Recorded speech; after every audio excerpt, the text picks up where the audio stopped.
go, or should I say, we are back. We are back. The Stronger Together podcast is back here in Orlando. It's not like we left. We just have been taking a pause for a day. We were here on Sunday going live. It's been really exciting. Had an opportunity to meet so many amazing folks.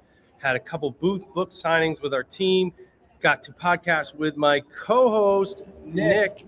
How are you today, Nick? I'm doing great. I really needed that day off yesterday to attend all of those amazing sessions. Yes. Were you able to get them in? I know you, every day we had this podcast, you're like, I want to do that and I want to do that. Any luck getting to any? Despite my best efforts to figure out instant cloning, I could not attend all of them. Okay. But I did make sure I attended the ones that were not recorded so that I could go back and watch the recording. So that's my little tip for you. Go to the ones that are not recorded, and then that way you can watch the recordings as part of your registration. So that's something I'll be able to do, is now get to do more learning with this ISTE on my own time when I get home. Well, that is a good tip. And speaking of learning, I want to bring in our guest who is always about learning, Jerri Kemble. Welcome to the Stronger Together podcast. Hello. I am so glad to be here today and so glad to be at ISTE. And learning is the deal. It is the deal. So for those who don't know you, one, where do they live, under a rock? But if they do, tell everyone who you are, what you do, because you are everywhere, glowing up and showing what life and education can be. Yes. So, I'm one of those people that just kind of reinvents themselves. For the first part of my life, my first couple of acts, I was in education for 38 years, and now I'm a recovering superintendent, and I've recovered quite well. And now I just kind of call myself the badass butterfly because I wrote a book about that. And it's basically pretty much about women in leadership and how you can make tough decisions, have hard conversations, but you can do it with grace and dignity and be like a firefly.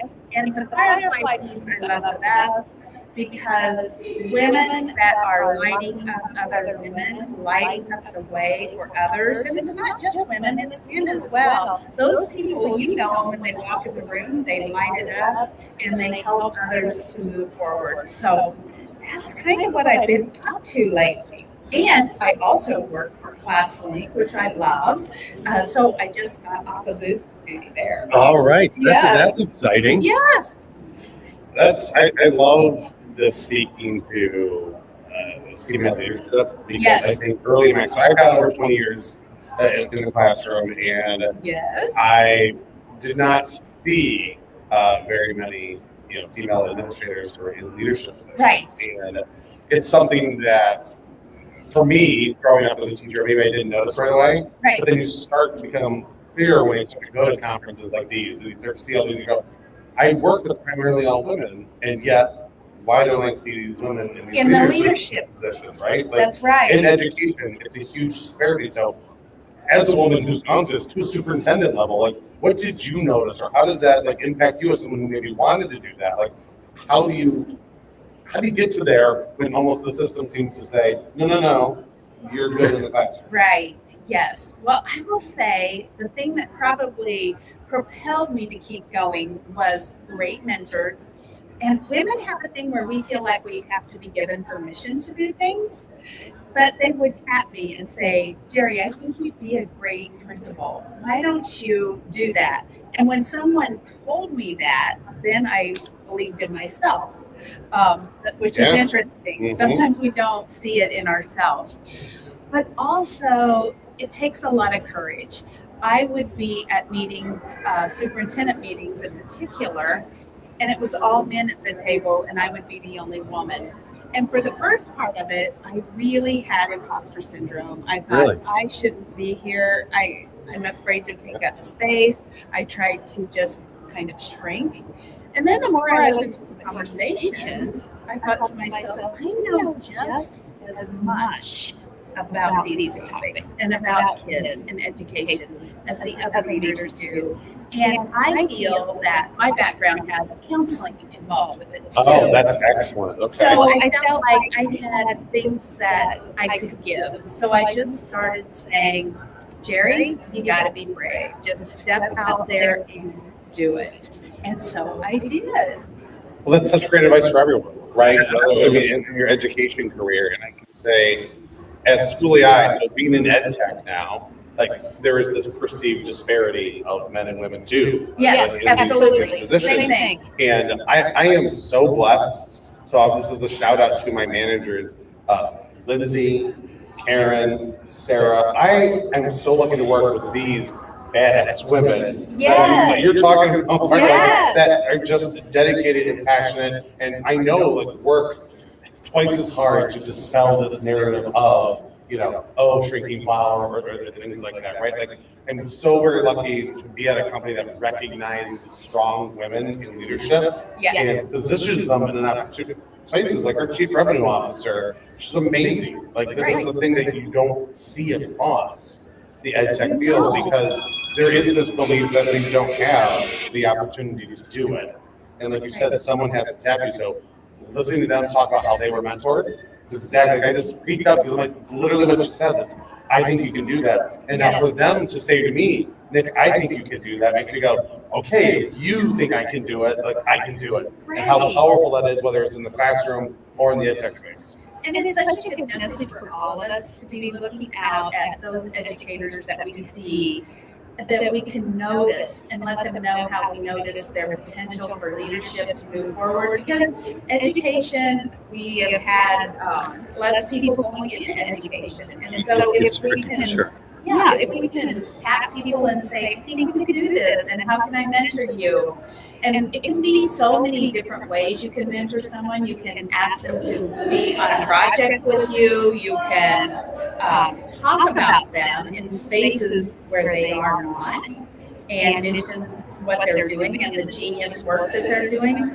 So I think it's so important that we take care of each other in the education. Yeah, and I think it's so important. It's something I'm very thankful that our paths have crossed, and I've said this so many times in the last little over a year or so, is that what I'm striving for is to have people say things positive in rooms I'm not in. And you've done that so many times for me in the work that you do. I try to twofold that for you as well. So in this space, sometimes that doesn't happen. How can we encourage others to lift others up? What are some strategies that you work with? Not just to say it's a good thing, knowing and doing are two different things. So how do we do that? What are things that you do? Right. The things that I do is I really try to notice. And I try to listen more than I talk and notice what people are doing. And I found even when I was a teacher, if I had a student that I couldn't relate to, I would say, I noticed you wore a Kansas City Chiefs jersey. And then all of a sudden my face lights up. It's just something about being noticed, right? So that's one of the things that I try to do is notice people, notice when they're doing good work, tell them about it, focus on the positive. That way you have some deposits in the bank. You never have to take a withdrawal and help them in another way. But I think that is really important. Noticing, listening, finding out about them, knowing their dreams and what they want to do. It's so funny because we act like adults and children are different. And the ways that they are, but like this, absolutely not. If we tell this to our teachers, right? Yes. See your students. Yes. Make connections. And yet, all of a sudden, when we get into the work world, right, the real world, do as I tell you and, accomplish this, but who have I performed the best for? The people that see me, that listen to me. I had a manager at School AI. He started every single meeting the first 10 minutes. Hey, how you doing, man? Yes. That changes the whole dynamic of that conversation because it's the recognition of me as a human first. Right. And then, okay, let's talk about what you're working on and how does that connect. And so we talk about making connections, being seen. That's what we talk about with our students. Right. Like that kid's going to work harder if they know you have football practice after school or that, oh, it's your grandma's birthday next week because you're excited about it, right? I've had those kids go the extra mile because, hey, Mr. P sees me and that matters. And so I love that you take, which is a fairly simple strategy, right? It is simple. It's a human strategy, right? Right. Doesn't require any technology, doesn't require really any special skills. It's a, hey, how you doing? I see that this is who you are, what you're excited about. Like, I just want you to know that I see it. And that's all it takes, like you said, to get people to buy in on a culture. And Matt, I'd love to hear from an administrative standpoint for your school, like how does that even like come in? Like whether you're trying to let people be seen when it's so busy day to day, Right. how do you do that? This might sound basic, but I calendar those times. Wow. And I think it's when I learned that when I was a principal. That my first 2 years as principal, I just was running around like a chicken with my head cut off, trying to put out all the fires. I didn't delegate well. I thought I had to do it because I was in charge. And then I wasn't a great instructional leader because I wasn't doing those things. So I worked with my assistant and said nothing on the calendar before 10 o'clock. And then I would visit every grade level one day. So Monday, kindergarten, Tuesday, first grade. I'd mix it up. And I'd start my day, I calendar that in the beginning because that was time I needed to have happen. And now as a district leader, I do the same thing. I'll block off a half a day and go to school and work with the principal. I'm very fortunate in my role that not only do I oversee the technology department as I supervise 5 principals. So I get to be in the schools. I run professional development for many other schools. So, but as you know, I have to calendar this. It might sound basic or boring or like you can't figure this out on your own. No, because things fill up fast, meetings happen. But I have a certain color that if it's that color in the calendar, it's uninterrupted time. Oh, okay. That's great. And I usually follow similar models when I was principal as I do it first thing in the morning because then the day goes. So I usually start in school, Yes. getting to one. Yeah, because getting out there, something always comes up, right? Yes. But I like the intentionality that you put into that. Yeah, and I think. You're making it a priority. Yeah. Well, thank you. And speaking of intentionality, the work that you do is very intentional on supporting. And I want just to know how it has felt the last little over 6 months to be signing your book, to be giving it to others, to see them light up. We had 2 signings the last 2 days, and just to see people excited, want to take a picture with you. We don't talk about that enough. Where it's okay to feel pride in the work that you do. Yeah. Like how's that been for you? Because So, before you start, because you are, I'll say, a more veteran educator, yes, and sometimes people are like, "Oh, I'm past my prime, or I can't do this now that I'm out of it." Like you've broken that ceiling and have done it. So how does that feel to see that work come to life? well, I'll just give you a short little story. I was at the airport, and there were a table of women behind me, and they were laughing and giggling, and they said, "Would you come over and take a picture of us?" And I said, "Oh, absolutely." So I took a picture. Come to find out, we knew a lot of people in common, and I said I'd written this book, and so I gave them a book. Well, they were flying to New York City. One of them wrote back and said, "I read your book on the way to New York City. I cried 3 times. It touched my heart in so many ways. And actually, that's the payment I get for it." That's amazing. I love when someone says, and I will say, I bet 3 days a week I get a note or something, a text, something that says, "Hey, Jerri, thank you so much for your book. It touched my life in a certain way," and that is the payment. Wonderful. It's just like getting those messages from students or parents, right? Yes. Those little letters. I put them in a folder called Those Days. So when you have those days, I can go ahead and read those letters, read those emails, and go, "Oh, that's right. Yes. That's my why." And Mine so- was Smile File. Oh, I like it. We all have them, right? We Yes, all. If you we talk do. long enough, you have that. But folder. it goes back again to what? Being noticed. Yes. Right? Valued for Yes. sure. So. Yes. Before we get you out, I want to ask one last question as you kind of continue to shine, to light the way for others. If you were to, somebody's watching this or listen, what is one way to start? Just to say, do this one thing tomorrow to take that next step to lift somebody up. Like, what is a first step if they're To like, lift who am someone I? else up? Yes, or because to lift sometimes yourself people up? have lift someone else up because sometimes they have imposter syndrome. Like, who wants to listen to me? I'm just a first grade teacher. For Yes. those out there listening and watching to you, how can they become that badass firefighter when they feel like maybe they're not worthy yet?